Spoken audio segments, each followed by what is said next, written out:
महाराजा अकबर बीरबल की हाजिर जवाबी के बड़े कायल थे। उनकी इस बात से दरबार के अन्य मंत्री मन ही मन बहुत जलते थे। उनमें से एक मंत्री, जो महामंत्री का पद पाने का लोभी था, ने मन ही मन एक योजना बनाई। उसे मालूम था कि जब तक बीरबल दरबार में मुख्य सलाहकार के रूप में है, उसकी यह इच्छा कभी पूरी नहीं हो सकती। एक दिन दरबार में अकबर ने बीरबल की हाजिर जवाबी की बहुत प्रशंसा की। यह सब सुनकर उस मंत्री को बहुत गुस्सा आया। उसने महाराज से कहा कि यदि बीरबल मेरे 3 सवालों का उत्तर सही ही दे देता है तो मैं उसकी बुद्धिमत्ता को स्वीकार कर लूंगा, और यदि नहीं तो इससे यह सिद्ध होता है कि वह महाराज का चापलूस है। अकबर को मालूम था कि बीरबल उसके सवालों का जवाब जरूर दे देगा, इसलिए उन्होंने उस मंत्री की बात स्वीकार कर ली। उस मंत्री के 3 सवाल थे। आकाश में कितने तारे हैं? धरती का केंद्र कहाँ है? सारे संसार में कितने स्त्री और कितने पुरुष हैं? अकबर ने फौरन बीरबल से इन सवालों के जवाब देने के लिए कहा और शर्त रखी कि यदि वह इनका उत्तर नहीं जानता है तो मुख्य सलाहकार का पद छोड़ने के लिए तैयार रहे। बीरबल ने कहा, तो सुनिए महाराज।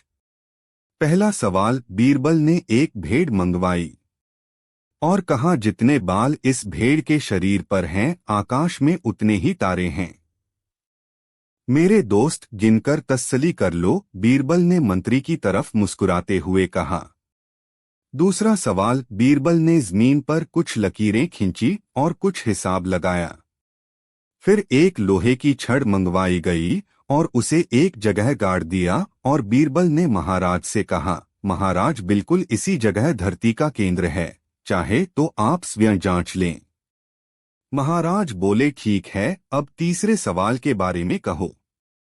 अब महाराज, तीसरे सवाल का जवाब बड़ा मुश्किल है, क्योंकि इस दुनिया में कुछ लोग ऐसे हैं जो ना तो स्त्री की श्रेणी में आते हैं और ना ही पुरुषों की श्रेणी। उनमें से कुछ लोग तो हमारे दरबार में भी उपस्थित हैं, जैसे कि ये मंत्री जी। महाराज, यदि आप इनको मौत के घाट उतरवा दें तो मैं स्त्री पुरुष की सही सही संख्या बता सकता हूं। अब मंत्री जी सवालों का जवाब छोड़कर थर-थर कांपने लगे और महाराज से बोले, महाराज, बस मुझे मेरे सवालों का जवाब मिल गया। मैं बीरबल की बुद्धिमानी को मान गया हूँ। महाराज हमेशा की तरह बीरबल की तरफ पीठ करके हंसने लगे और इसी बीच वह मंत्री दरबार से खिसक लिया। इस कहानी का मोरल है कि चालाकी और धोखेबाजी की जगह बुद्धिमत्ता और ज्ञान कभी हार नहीं मानते।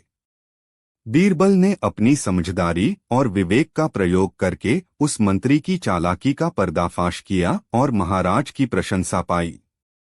इससे हमें यह सीखने को मिलता है कि जीवन में ईमानदारी और सच्चाई की हिमायत में हमेशा सफलता होती है।